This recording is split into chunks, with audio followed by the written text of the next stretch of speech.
Ауыл балаларының да айтары бар. Қаракемерлік жасөспірімдер Аладоп аламанында үлкен жетістіктерге жетіп жүр. Спортты сергеткен өрендердің жағдайын әріптесім баяндайды. Құсайын Молдасейітов атындағы спорт кешені 2024 жылы пайдалануға берілген. Бүгінде мұнда бокс, күрес, үстел теннисі, волейбол үйірмелері жұмыс істейді. Бұл ретте футбол секциясын айрықша атап өтуге болады. Себебі 6-14 жас аралығындағы 100-ден астам ауыл баласы осы спорт түрін таңдаған. Ал оларды 2020 жылдан бері Нұржан Мұхамеджан есімді бапкер баптап келеді. Осы уақытқа дейін олар аудандық, республикалық, халықаралық жарыстарда топ жарыпты.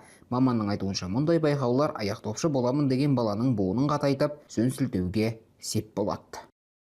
Алдағы жоспар бізде негізгі мақсат ол баланы академия, спорт клубтарға дайындап беру. Бала 7-8 сыныпқа келген кезде жақсы балаларды академияға жіберуге тырысамыз. Ауылдан енді бір оқушым бар, 2013 жылғы возраста. Ол қазіргі таңда Жетісу академиясында, Талдықорған қаласында сол жақта жаттығып жатыр.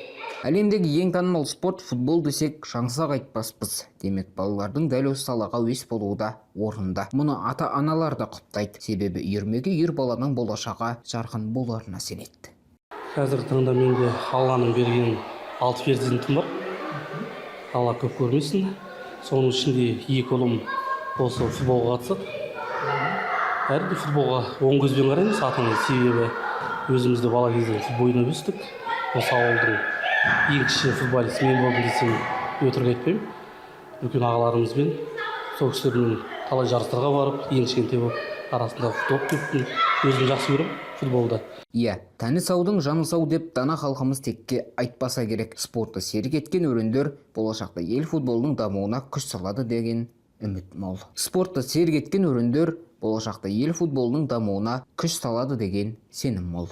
Нұрбақыт Мұсатилыұлы, Еркебұлан Болатұлы, Қордай 24 Ньюс.